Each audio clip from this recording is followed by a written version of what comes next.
This is Megan Martin, and you're listening to the Power Company Podcast. Thank you. Yeah, no problem. I appreciate Good it. to see you. I'll see you tonight, and good luck.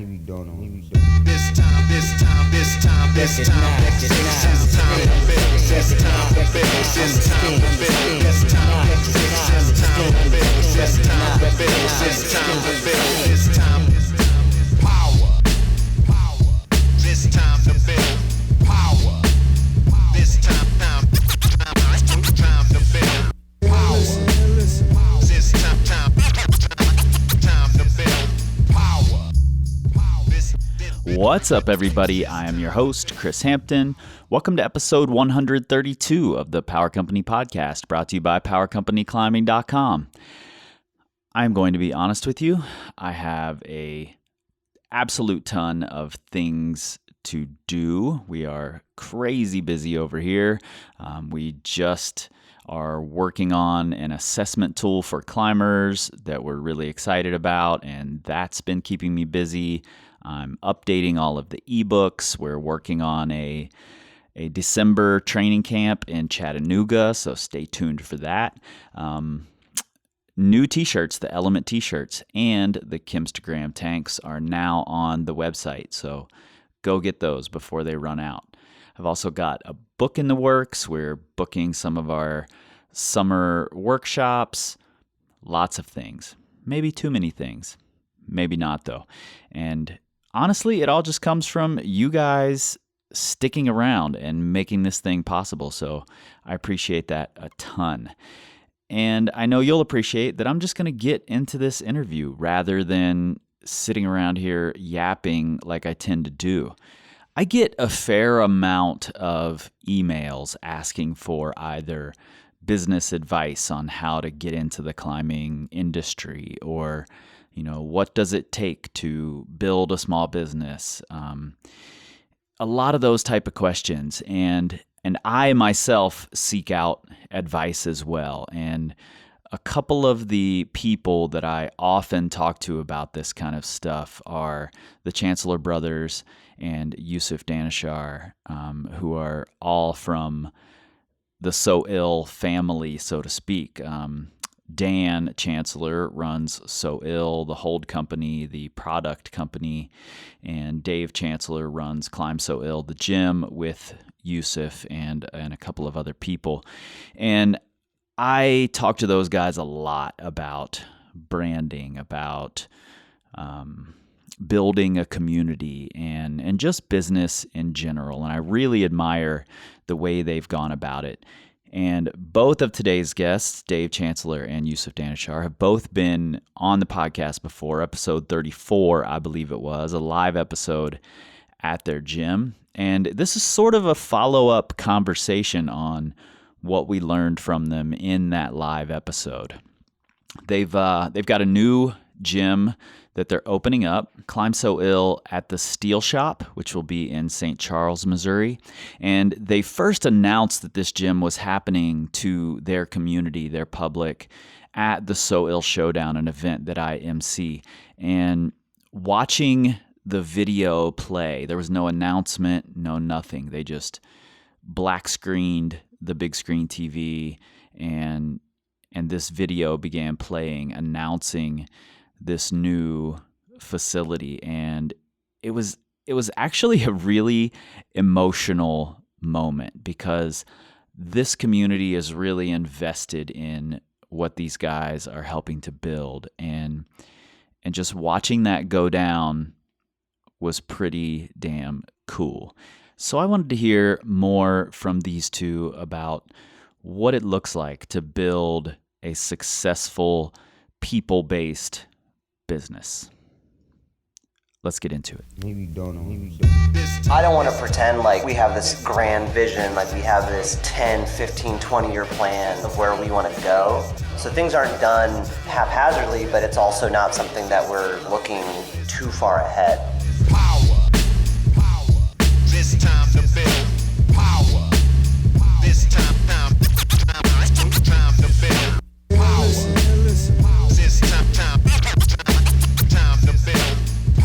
So we're just sitting here morning after, and it feels like much earlier morning than it is, after the SoiLL Showdown, which is one of my favorite events to do of the year. One of the only things I'm still emceeing, that I don't want to give up. I love it.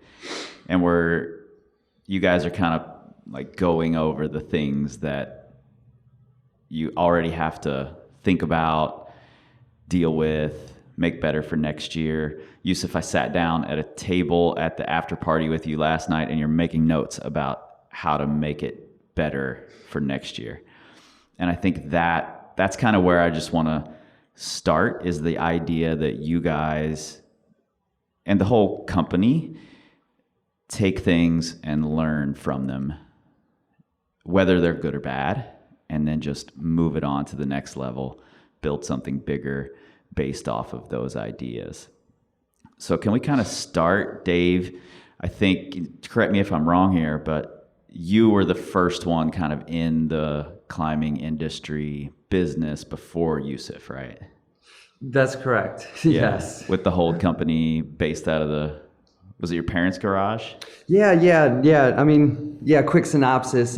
We built a small climbing wall in my parents' basement, and we would charge the neighborhood kids to come over and use it. That's kind of where this thing got birthed. Kind of fast forward, we moved into making some climbing grips and sold them to the local shop, attended a show, and things just kind of progressed from there. Everything's always just been trial and error. You have successes and you have failures, and the challenge is to stop, reevaluate the failure, and figure out moving forward how to basically how to progress without destroying yourself.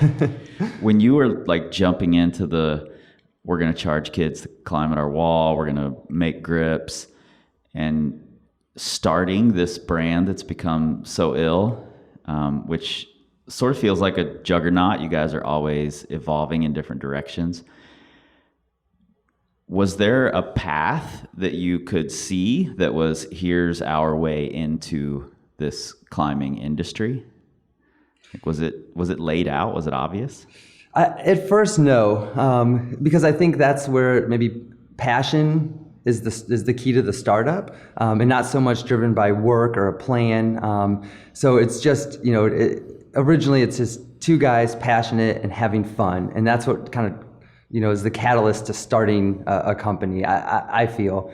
And then as things progress, that's when things get more important. There's more on the line. There's more risk to take, and it's important to plan this, out in a more formal way. But the challenge is, when we started, we were just young. We're just kids, so we had no idea what we were doing. So it's been cool in retrospect to look back, and by God's grace, we're still here. Yeah, I mean, obviously you made some right decisions. Probably screwed up a lot of things along the way. Are there any, from that early business before we move into what's become Climb SoiLL, were there things that you learned in the grip making business that you decided, I'm throwing this out, I cannot carry this on to my future businesses? Things that were bad lessons to learn. Yeah, absolutely. You mentioned passion is the startup, and there's such an excitement. It's a honeymoon period of building a business. New grips, new colors, new designs, marketing efforts. All that stuff is just such an emotional roller coaster that is it's so much fun. But there's countless mistakes along the way. I remember at one point my brother and I had mixed a huge batch of urethane. We were basically living paycheck to paycheck, using the funds to purchase a 55-gallon drum, pigments, and we had to pour these holds, get them out the door, net 30, net 60, get that funds back, and then reinvest to keep growing. We mixed this huge batch of urethane. Dan got a phone call from an account, and we basically got so excited we rushed out the door. After the phone call, we returned back to the barn. We were making the climbing grips, and the urethane had hardened. The whole 55-gallon drum. It wasn't the 55. It was a big. It was a 5-gallon bucket, but still, the cost at that point was detrimental, and it was so frustrating. So yeah, there's countless stories like that. Nowadays, you just drill a hole through that and call it a volume. Yeah. Stick it on the wall. So, Yusuf, how did you hook up with Dave and this SoiLL brand? And how, besides just becoming friends, if that was even how it started, how did you decide, okay, I'm willing to go into business with this guy who's been to clown school and, is an obvious out of the box, way out of the box thinker? So I met Dave like early in my climbing career, and at that point I really didn't know much about him or his brother, but every time I saw Dave, he was just balancing a chair on his chin. Just incredibly supportive and just really excited about what he was doing, and just sharing that with people, and that was infectious. And so I didn't, we ran into each other, out climbing or at the local gym that was in town at the time, and that's how we met. And it just seemed like it would stay like a very peripheral relationship where we just see each other because we're part of the same community.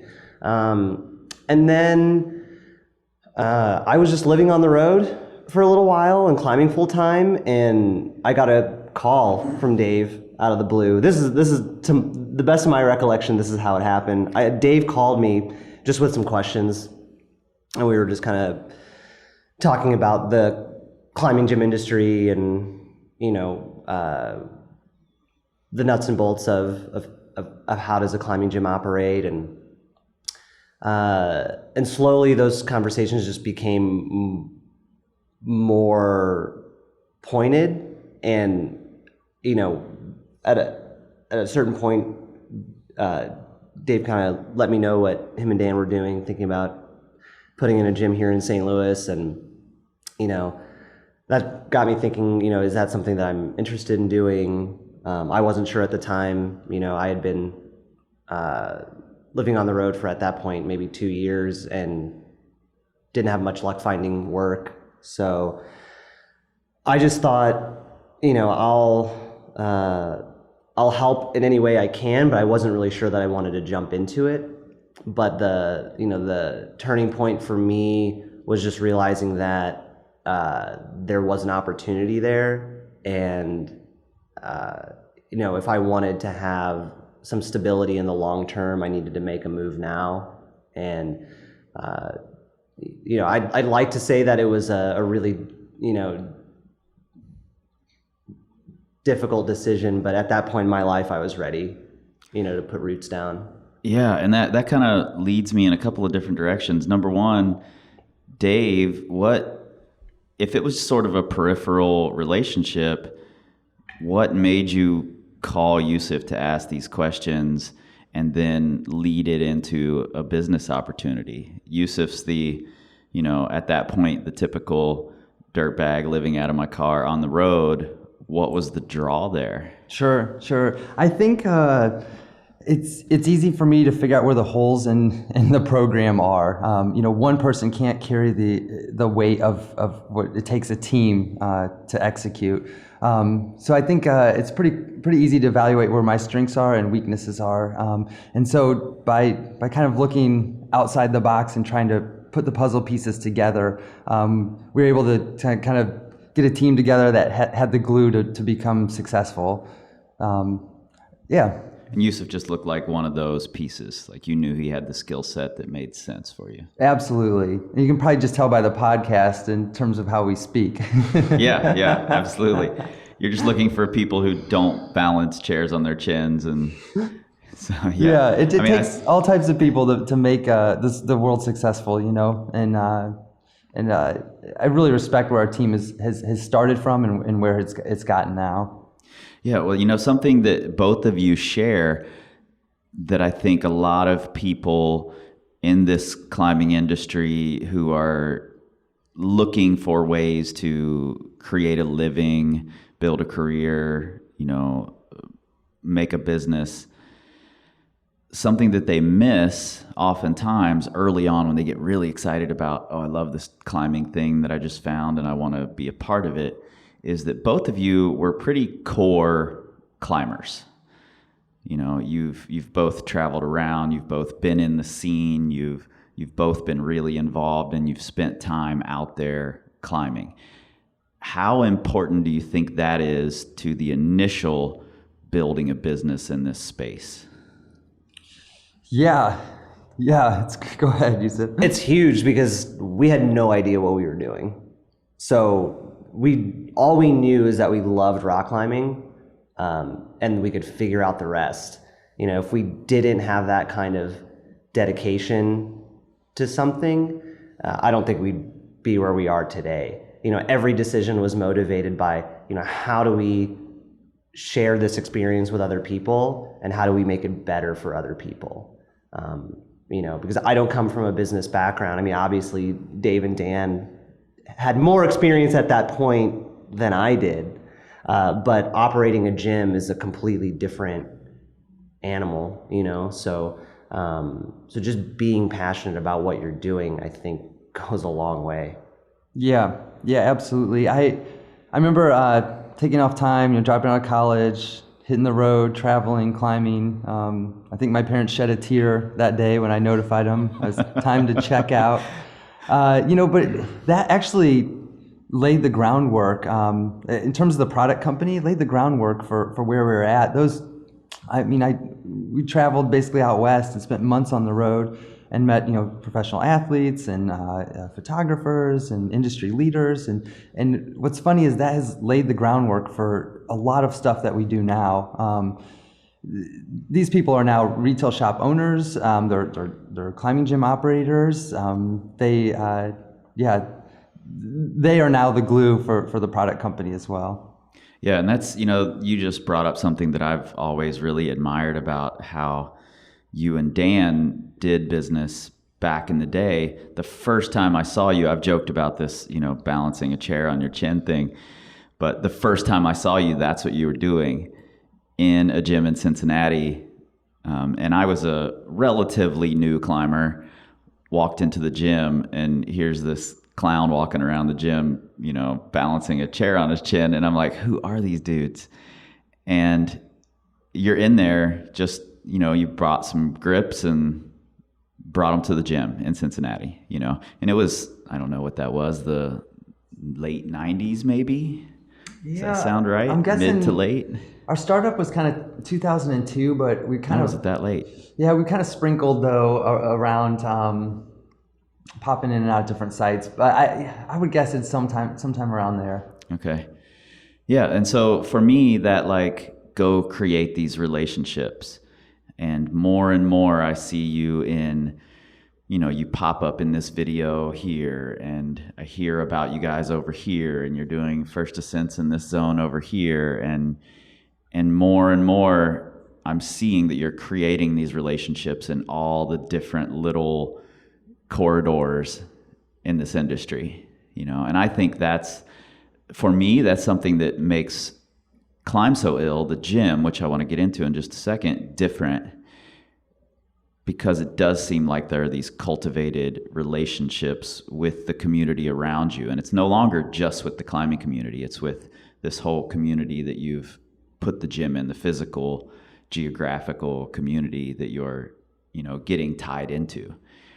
And I think, you know, like you said, Yusuf, it's huge to be a climber. I think that's where it starts. You have to be able to tie into that community. And then you guys have taken it into this bigger web of people. So, Yusuf, you mentioned that Dave and Dan had more business experience starting out, but none of you had experience building a gym other than charging neighborhood kids to climb at the wall, you know? So nuts and bolts wise, I don't want to go too deep into the nuts and bolts of it, but what were the big challenges of trying to figure out how to build this business that you guys didn't have any experience in at all, other than just in the community and the industry? Sure. I think the hardest part is the startup challenge, right? It's you've got this great idea, but how do you execute it? I worked a lot with my father-in-law, who actually passed away a couple weeks ago. But he he really gave me the sort of master's business track to help execute this project. I remember, him saying, okay, we have to hire a designer. We have to, I remember just laughing, like, what do we need a designer for? We're talking 4 walls and climbing walls. Like, how crazy can it get? And we sat down with her first meeting. Her first question was, so how do you want the space to feel? And I looked at her so blank stare, like, what do you mean? And she said, well, when you go into a Best Buy and you go into an Apple store, they sell the same product. But why does one feel different than the other? And I knew at that point this was going to be a very long road.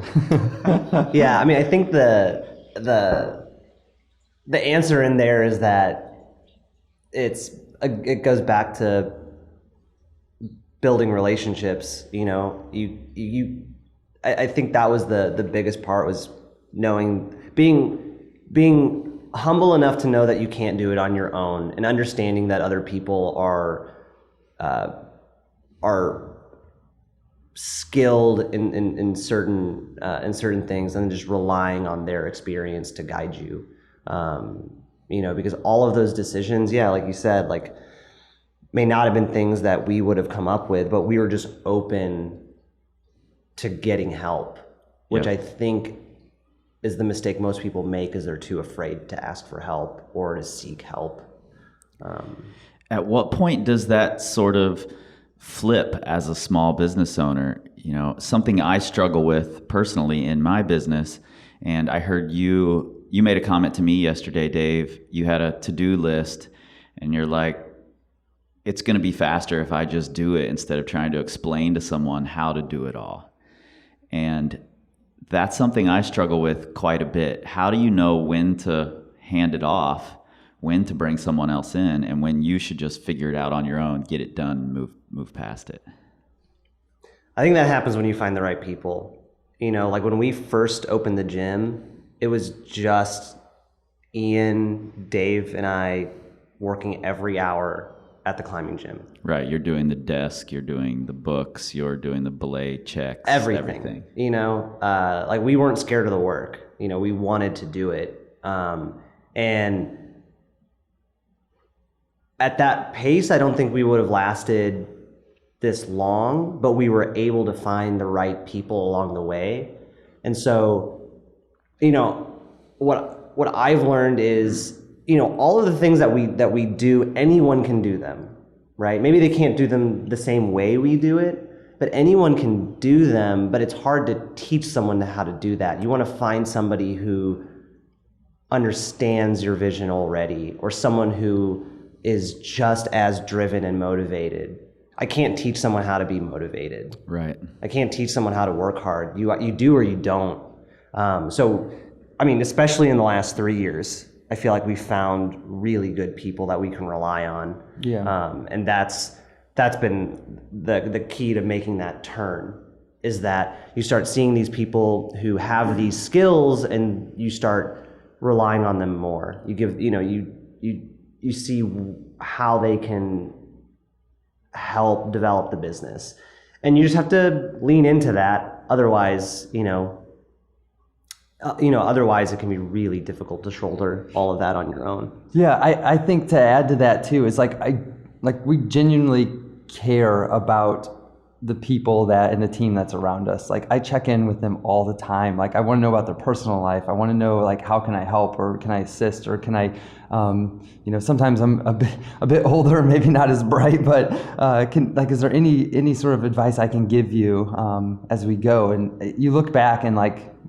whether it's our staff and our team that's that is part of the machine, or it's the gym members and the community. It's the people that matter most. And when you share your vision and you share your idea, your concept, people show up to support that dream, and that is huge. And I like being able to return that favor to other people. Yeah, another thing I've used you guys as an example, and as a sort of a mentorship in a lot of ways. Both of you, as well as Dan, and something I've joked about quite a bit, and I think I've said it on this podcast, that that I need a Jess White, because you guys have Jess who does so many things in the gym and does them well and cares about the gym and how it looks based on what she does, so she cares about that. Something I think is interesting and challenging is when you get an employee and you build them up, whether it's a setter or a trainer or coach or just someone who's learning how the gym works and operates, then they become part of this culture. They get really good at what they do, and then a bigger gym offers more money and they have to move on because they're making more money, And I know that's a reality of having a small business, a small gym. How do you handle that sort of thing? I'm sure there are immediate, feelings of, I don't even know, animosity is not the right word at all, but how do you handle that both personally and business-wise? To piggyback on what Dave said earlier, I mean, we're just trying to do the best for the people that are closest to us, and sometimes that means letting them go. We'll do our best to make a fair offer. We want to show that we really value what a team member brings to this company. But we are a small business. We can't compete on a certain level with other climbing gyms. So, we don't try to pretend that we can. We're not gonna bankrupt ourselves by promising everything and not being able to deliver on it. Right. So we just try to be honest with people. And that can be hard, but you can't. Again, you just can't be afraid of the work. And sometimes the work is delivering bad news. Sure, and I don't want to stand in the way of someone else's dream. Like if that's what they want and that's their trajectory on life, and they want to move to a different scene or change of environment, that's people are going to do what they're going to do.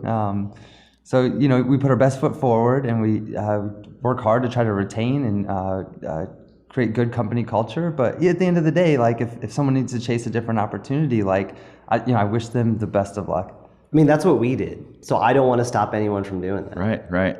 And, I've seen how close-knit your group is, your core group here in the company. So I'm sure there are immediate feelings of hurt and, I wish it weren't coming to this. But what I have seen you guys do and is, John Ungst used to set at your gym. He's moved on to a bigger gym. And being a head setter there, but still does work with the SoiLL brand, and I really like seeing that from a distance, knowing that there's not some big rift there, that he's still able to reach back. You guys are still able to reach out and work with people that used to be your employees, that you saying that you built him up to get that opportunity is probably not the right way to say it, but you provided that stepping stone that allowed him to move on. And there's still opportunity to work together there. And I think that's really important, not burning those bridges. Right. John and I have been friends for over a decade. We started route setting together. The first few times that I ever went rock climbing were with John. So whatever happens professionally won't change that aspect of our relationship. And at the end of the day, like he's a good friend, and what you do for a good friend is when they have a better opportunity somewhere else, you just be supportive. Yeah. I still like working with John. He was back in town for the Christmas holiday, and he did a workshop for our house crew at the gym. He was able to work with them for a day. And,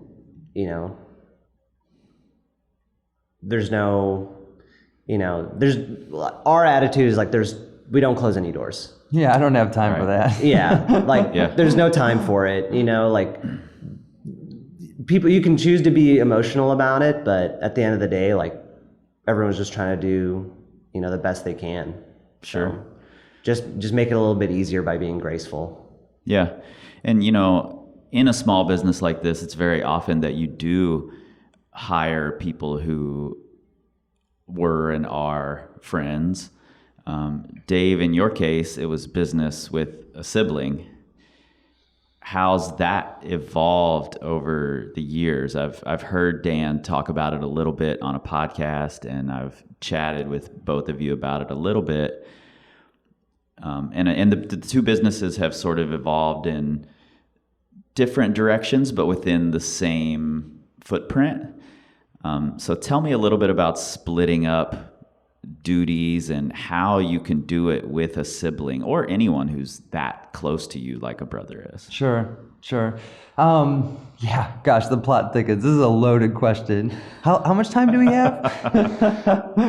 Man, it is wild, right? Like, love my brother to death. We don't always see eye to eye, but that's okay. And I think that's what makes the businesses successful is that our visions don't always align.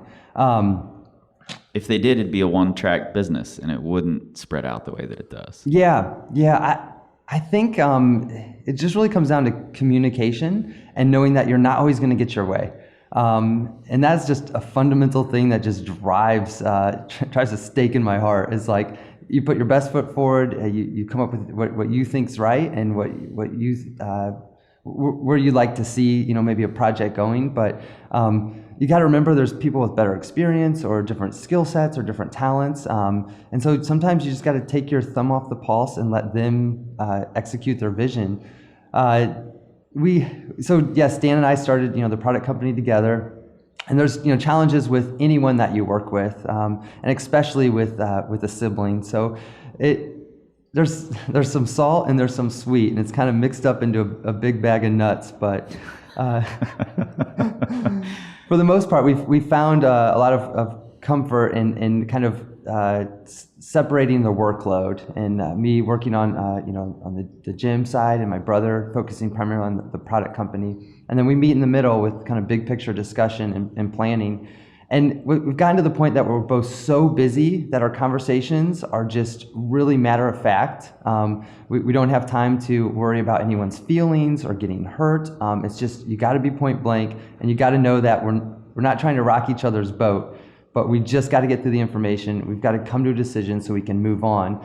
And that's what's cool about small businesses, is that we have that opportunity. It doesn't have to go through 25 people's hands. It doesn't have to get fact checked by an outside third party. It's like let's make a decision. In our hearts, we feel like it's the correct thing to do, and then let's execute. So we've talked a lot about community, culture. The people are the important part. How did you, and how have you kept that? How did you come to that as sort of a core idea? And how have you kept it that? Because it's really easy to get wrapped up in the inner workings, the gear turning of the business and the money aspect of it, and how can I make more money in this business? And that's all a part of it, I'm sure. That's something you have to think about as a business to succeed. Yeah. But how do you keep the core value, the people and the community? Where I experienced the term community was traveling on the road, and I think the road can be a lonely place, and I've talked about it a lot. But what's wild is that people help support your dream or your vision or your passion. I remember several times on the road, getting completely rained out, and another climber welcoming me into their home, feeding me, like giving me a place to stay. You can park your rig outside my house, and that was my first exposure to like strangers interacting, embracing each other, and just having a genuinely care for each other, a passion for people. And I think taking that and that is my foundation, and transferring that over into the gym has kind of been what I've enjoyed about Climb SoiLL. Yeah, and it's not this might not be the most fun answer, but at the end of the day, I think it's ingrained in your personality. It's another thing that you can't teach someone how to do. They either care about people or they don't. And I think that's something that the two of us are really fortunate in that we really prioritize people. So, the quick answer is like, we don't work at it. It just comes very naturally to us. Right. So to answer, it's difficult. So all I can say is like, you have it or you don't. We just happen to have it. Yeah, I mean, I think that's an important part of making a business work is knowing that your strength is in the people, or, knowing that your strength is in numbers and data, and sticking to that. And I've heard you guys talk about several times pulling in the right people, so you're the people getters and the cultivators, and pulling in the people who might want to focus more on the money, the data, the inner workings is an important part of it, right? It's huge. We're not going to pretend like we can do that stuff. I opened Excel once. It's kind of funny, Chris. Like I got to crack. It's a good laugh, but basically every once in a while I got to jump into a spreadsheet, and one of our co-owners, Ian, is an Excel master. Yeah. He's so smart. Yeah, spreadsheet ninja. I think he pretty much wrote Excel, like the program itself. So as soon as I open it, I always look over my left shoulder back to his workstation, and I can hear the wheels of his chair slowly gravitating in my direction. And I just hear this breathing. And I know to not really noodle around there too much, or he's going to have a comment. Usually followed by his throat clearing, where I'm going to help guide you through this. Strengths and weaknesses. Oh my God, yeah. He's so brilliant. And I don't know. Well, it's the same thing. Like, I don't know how his brain works, but it's so complicated in there. You can't teach that to somebody. Yeah. Like, he just is that. Right. Yeah. So we're really lucky to have a partner like Ian. Yeah. Yeah. And I feel like we filled the voids that, where his weaknesses are. Like, we help fill those voids. So it really works out well. An example. So we're in the middle of this construction project in St. Charles, right? And all of the planning meetings, that was such a long time ago. But Ian can go out to the job site, look at the work that's being done, and he'll catch 10 mistakes. Right. Go back to the plans, verify that those are mistakes, and then he'll make the call and put things right. Right. I walk in there and just think, this is great that this is happening at all. Yeah. Yep. But he's gifted, I think that's so important, having the right people doing the right jobs. And, you just talked about this project at St. Charles, so let's go there a little bit. Last night at the Showdown, the way people entered was the gym fills up, it goes dark, video plays. There was no announcement other than, here's this video that frankly was an emotional video about the community, the people, and that's what makes this gym, and that's what we're hoping to continue at this new, bigger facility. With things so, a small business is hard to run. This thing isn't running itself yet. You guys are still working hard and working a lot. First, why jump into another one? Why build another gym? Why add more work like that? Radio silence. The opportunity was there. I think that's where I would want to start. Like, I don't want to pretend like we have this grand vision, like we have this 10, 15, 20-year plan of where we want to go. But when we see an opportunity, we consider it from every angle, and then we make a decision. So things aren't done haphazardly, but it's also not something that we're not looking too far ahead. I think if you look too far ahead, you can miss things that are right in front of you, and this was one of those things. So opportunity was there, and I think it's been 6 years now, 7 years. Yeah. I also just kind of think we were ready for something new.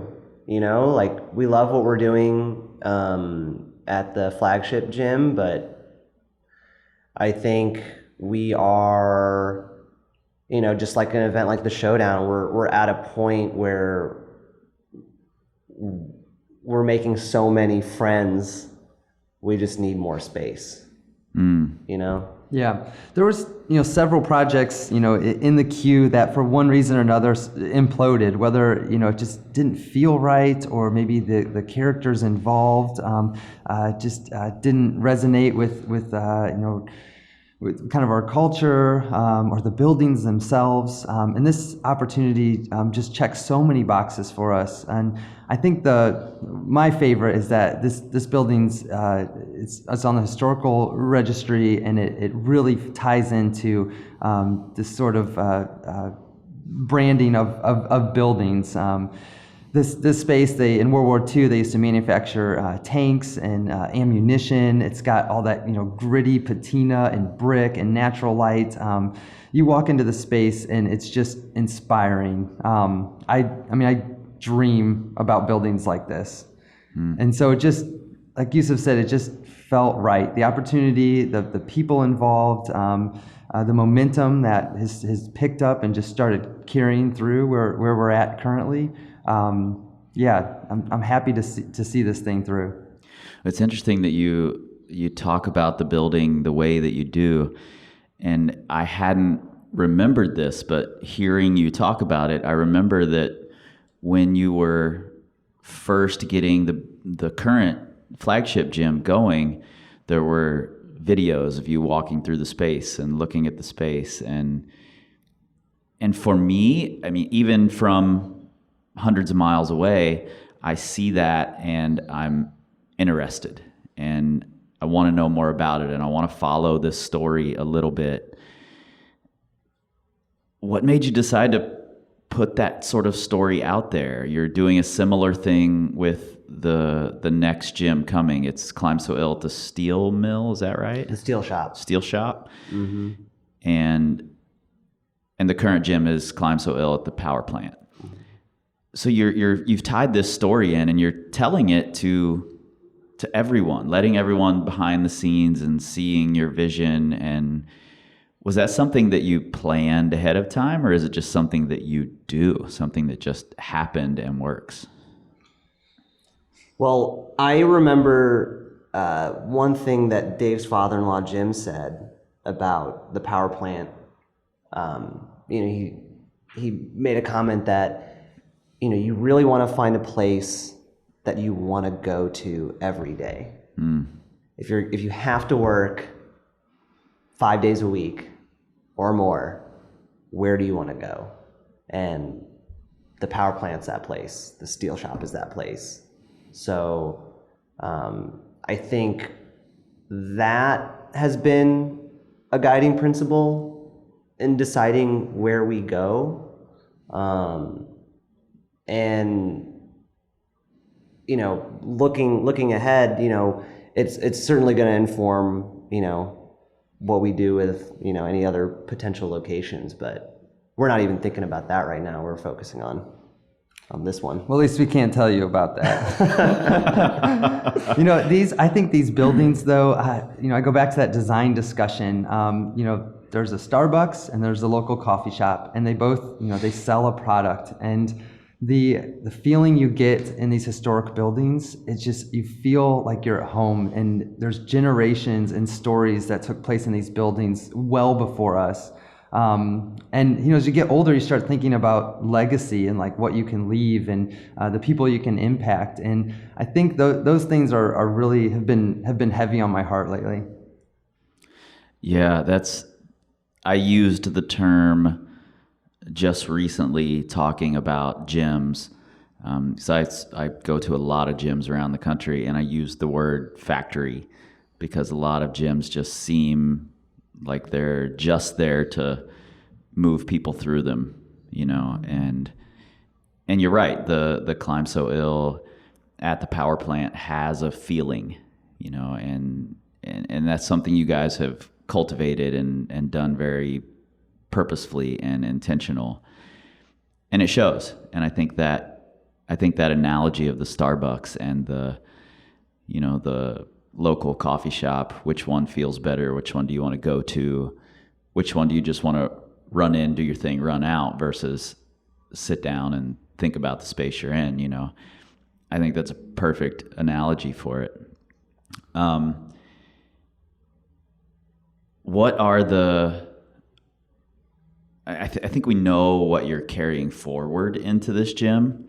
Is there anything you've learned in this first flagship gym that you're trimming the fat on, cutting out, moving into this second gym? Things that have seemed like they're tough to carry over and you just won't continue?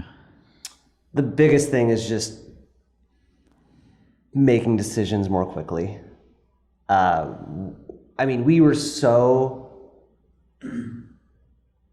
We had such a perfectionist mentality in our first few years of operating the power plant.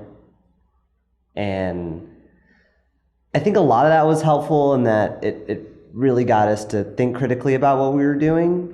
But, picking paint colors would take days. Now it's 5 minutes. We just need to get it done. Because we want to spend our time on making experiences. Picking paint color is part of that, but it shouldn't take days. You should be spending those days with people. So I think that we're more agile now in our decision making, and a lot of that comes down to, we have 7 years of experience. We know how each of us is thinking. I think we're mind readers at this point. Yeah, between the three practiced of us, making these decisions. Between Ian, Dave, other. and I, we know how those decisions are going to get made, or what motivates that process. It's not a careless brush off, and Yusuf nailed it. It's like we've spent so much time in the details of the first project and actively studying where we've dropped the ball and where we've had successes in the current gym, and it's really easy to just utilize that as a platform for gym number 2. And it's not that the paint isn't important, because that aids to the experience. It's just that we can move much quicker because we've been there before. And I kind of want to know how that is. Obviously you guys have all spent a lot of time around each other as this unit, but there's also these people who do their jobs, and you let them be somewhat autonomous in doing their jobs that they're good at. Are there regular check-in periods with these people? Do you have team meetings? What does that look like? How do you all continue your vision in a similar direction instead of everyone sort of taking it and running with it on their own? Well, we're at a point now where the people that are part of our core team are so exceptional at what they do that any input that we would give them might be steps back. They are professionals in what they do, particularly our creative director, Taylor Ashford. Yep. I can't help him. Anything that I might do or say will just take up his time or distract him from what he's doing. But that being said, we do have a collaborative work environment. We do. I don't like to check in on people. We're all adults. Everyone is motivated to do a good job. So I don't necessarily feel that it's important to check in on folks. But we do, weekly status meetings so that everyone can talk about what are you working on, where do you need help. Is there a detail that we missed? So the way we look at our status meetings is it's really a way for us to make sure that all of the details are accounted for and that everyone has a seat at the table to voice a suggestion, a concern. So we really do want to make it, and I don't want to say that this was intentional. I think it's just, again, kind of how we are. We want people to feel like they're part of something because we know how important that is, to our experience. So you can't feel like you're part of something if you're always being told what to do. Right. Is there a break-in period, and what's that look like when you have a team member who's coming in, you're excited about having them be a part of it? I feel like there must be a break-in period where it's they do something and then they say, is this right? Is this what you want? And that sort of always creates more work for you. We're both right there right now, right? Sure. Like we on both sides, with new people coming into the gym. Yeah. Like you've got someone helping you with sales. She just started. Yeah. So there's definitely been a break-in period with getting her caught up with how you do things, how you like things to be done. I think most small business owners have this personality that allows them to just get things done and to do things on their own, and that's that DIY mentality is sort of pervasive in the small business world. How do you know when to say, I don't need to see it, you did a great job, let's just move on? Or I don't have to double check your work constantly.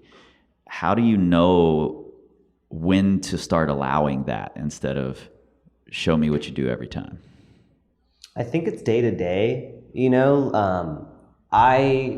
For better or for worse, the way I choose to work with our team, I'm going to use like the house route setting crew as an example. I treat day to day less like on the job training, and I treat it more like a mentorship. So that's the time where there's space to make mistakes, to find different methods and course correct so that next time it gets better. And so, I think in that period of time, you really get to see how are people incorporating feedback? What are they doing on their own to improve their own skills outside of what we're doing day to day? And then it's just small tests, giving people just a little more responsibility at a time and just see how they handle that, and just guiding them through that when they need it, but not hand holding so much. And eventually you get to a point where, they become confident in what they're doing. And that's I think the missing component when you're new. You just lack the confidence. So you're constantly asking is this how I do it? Or is this how you want me to do it? Once someone starts acting confidently in their decision making, that's when I think the conversation starts changing, and then you can start being real specific about how you'd like things done. But that's a character quality that you don't necessarily see in that first few months. It's a slow game. You got to wait it out a little bit.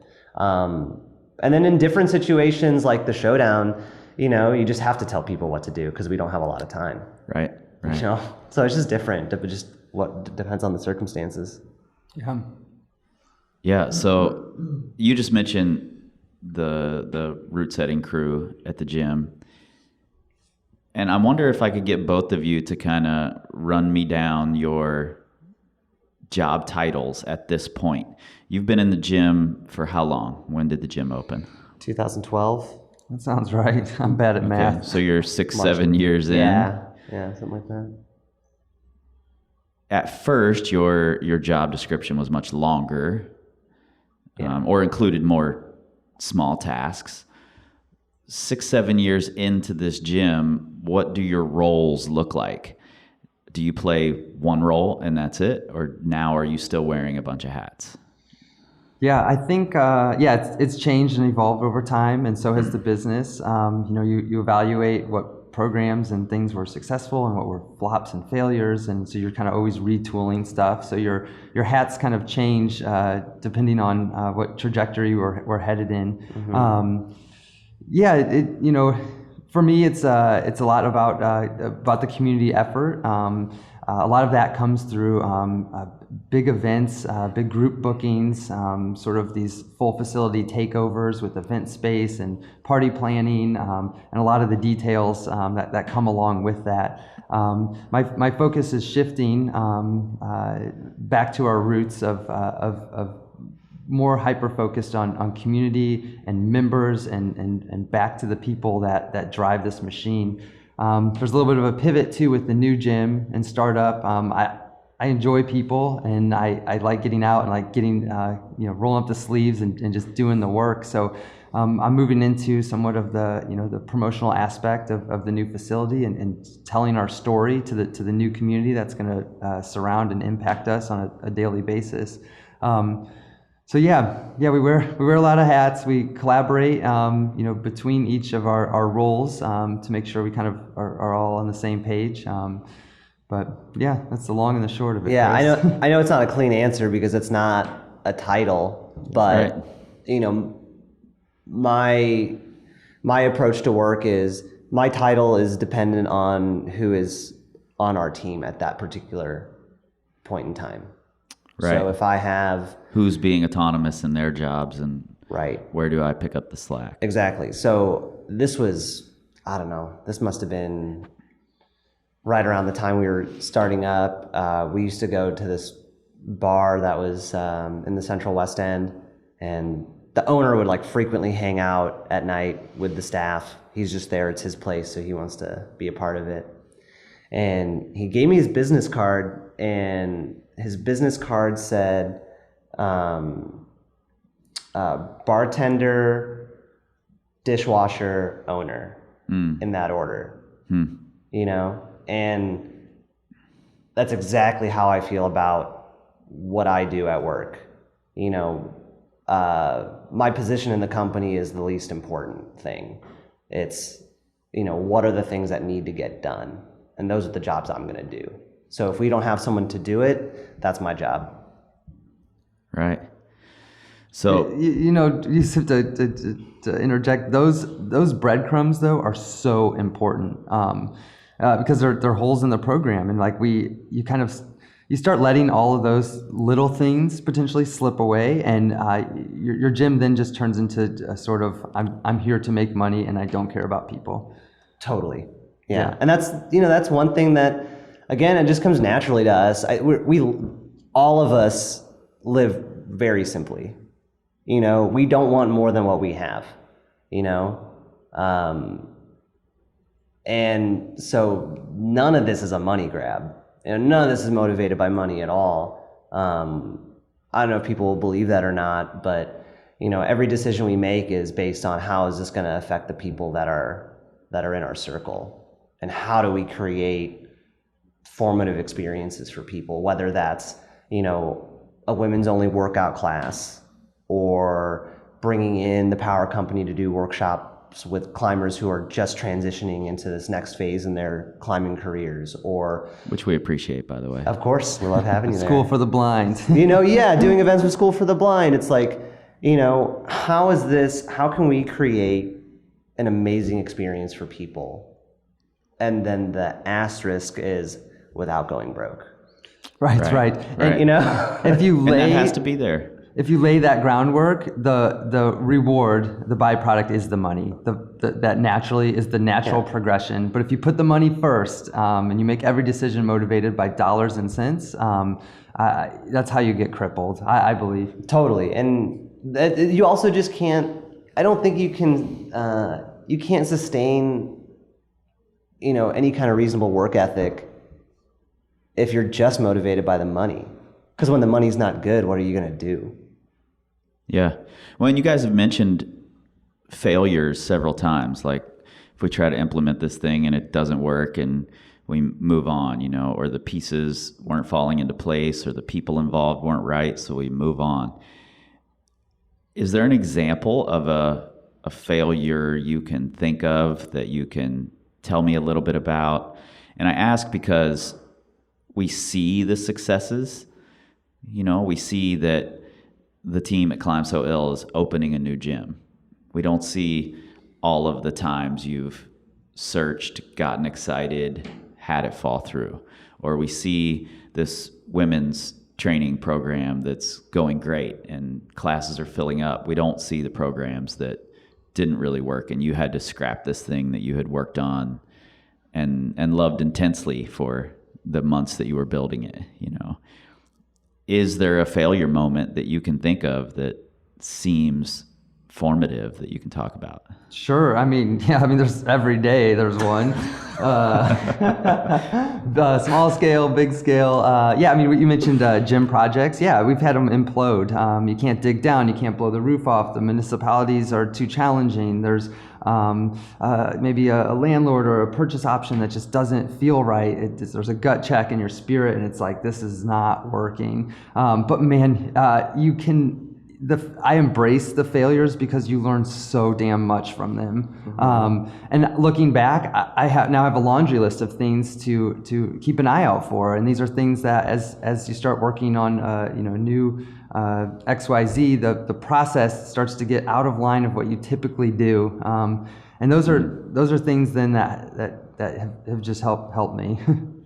Yeah, it also depends on like how you individually define failure. Like sure. as you ask the question, like I don't know that I can answer it because I don't necessarily feel like anything was an abject failure. Things certainly have not worked. Right. That's a fact, but none of them feel like failures, or the things that I can think of are just so small. Mm-hmm. But I would say maybe something that was a learning experience was, edit this out if you want to, maybe we should talk about it, but it was the first time we had to fire somebody. It got done, but it was the first time any of us had to let someone go, and in retrospect, we should have just been more firm than we were. I think like the conversation we had was very ambiguous. Right. And nobody really wanted to go there. Yeah. It seemed like strange ground to tread on. Because it was new for the three of us. Right. And I think we froze a little bit, but in retrospect, you need to respect that person enough to tell them like, this isn't working out. This is why. And that's it, We're learning to become you just got to be more honest, right? And right. I think it's when you withhold information, you're hurting yourself and you're hurting that person as well. And you're not doing them any favors. Yeah, right. But it's tough sometimes. We want to sugarcoat, or we want to. It just gets so personal in this business that sometimes it feels difficult to say the thing that you need to say. Right. Because everything is a relationship. Right. I think, though, we do a good job of, if there's an issue, we take it to that person. We have the conversation with that person. We don't blast out on social media. We don't tell 25 people about the situation that's going on, so they tell their 25 friends. This is it's something I really respect. Is like, we all have difference of opinions, but I want them to take that to me. Like, give me the chance to show you my perspective, to understand it. And I think, to course correct what you're doing, if that's the case. Yeah, and I've corrected I'll be the first to admit we do not always get it right. Yeah, and I'm not trying to be right. Yeah. Right. Yeah. Okay. Well, before we wrap this up, I want to point out a term that you've used a couple of times, Dave. And actually, it's a term that I've struggled with in my business because we use the catchphrase just from early on. It's just something that came out of my mouth and it stuck. And so we use the phrase, we build machines. And you've used the term machine as well. And I've examined this word a little bit because it doesn't tell the whole story of what I'm trying to do. I'm not trying to build a machine, and I don't think what you guys have is a machine either. It's this living, breathing, growing organism. It's this thing that's much bigger, much more organic than a machine. And that's something I've appreciated about SoiLL from its beginnings, and Climb SoiLL from the moment I saw the videos of walking through the power plant and what the vision was, to the moment I stepped into the gym, and up to today. And it's why I come back to do the showdown, whether it doesn't fit into my insane travel schedule or whatever. And it makes me feel good that you guys are like, well, we really want you here. What can we do to get you here? And it tells me that, yeah, it's more than a machine. You guys are more interested in the people and how all the people work together and just the whole culture behind it. And that's something I've looked up to, admired, and tried to recreate in my business. So thank you for not being a machine, even if that's the word you're using, and it's the word I use often. So I just wanted to say thanks for not being that and for being something bigger. Yeah, it's funny in retrospect. You look back at the people that have been involved in the project and the community that's been there, and I've said this lots of times. It's bigger than any one individual. It's bigger than all of us. People have met at the gym. They've gotten engaged at the gym, and now they're like having children, and the kids are climbing at the gym.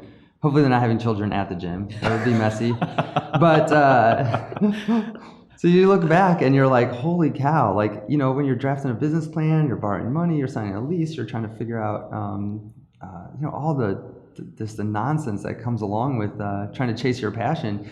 You look back and you're like, holy cow, like these projects actually impact people and they can potentially change the trajectory of someone's life. Like It did for us. Yeah, it's freaking awesome. Climbing did, I mean. Yeah.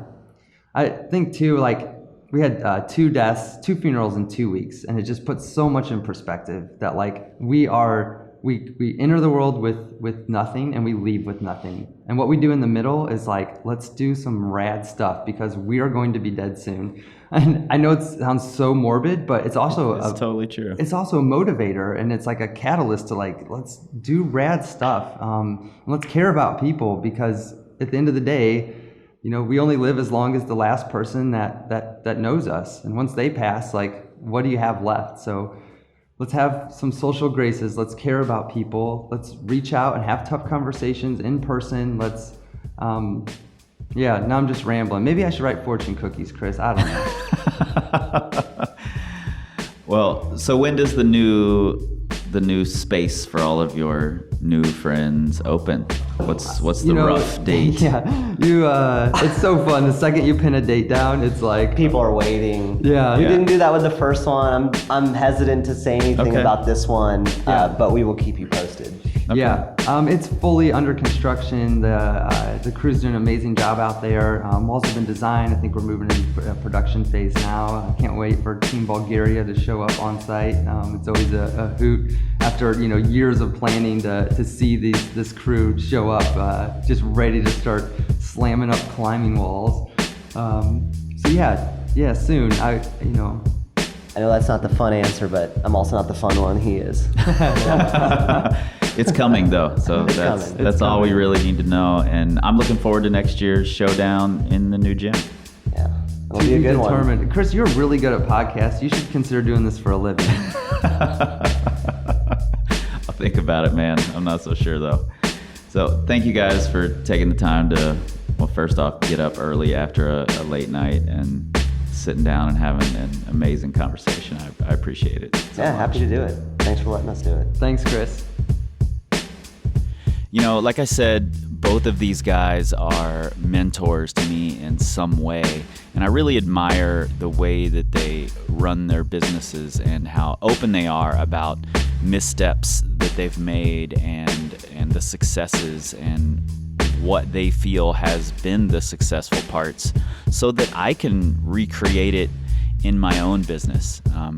The community behind Power Company Climbing is hugely important to me, and watching the way that these guys operate has made it easier to stay that way and not get wrapped up in the money, in the business of it. I mean, that's a really easy place to get lost. And this crew does a really good job of navigating that. You can check out videos and images of the new Steel Shop space at a link right there in the show notes in your pocket supercomputer. If you're ever in St. Louis or St. Charles in the near future, go visit Climb SoiLL. I think it will be a different gym experience for you than most gyms can provide. And I think it all comes down to that really tight-knit, really loyal community. So go check it out. Also, like I mentioned, new shirts. You can find the link right there in your pocket supercomputer. Lots of really cool, exciting things coming. I don't think I mentioned, we've got some collaborations coming with some of your other favorite climbing companies. I would say I can't wait to get those out, but I have to wait because it's a lot of freaking work, and I'm doing the work. So look for new things soon. In the meantime, you guys know where to find us, powercompanyclimbing.com. You can find us on the Facebook, the Instagram, the Pinterest, at Power Company Climbing. Follow us there. Subscribe to us on YouTube. Look for us on Twitter. You're not going to find us there because we don't tweet. We scream like eagles.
It's time to build.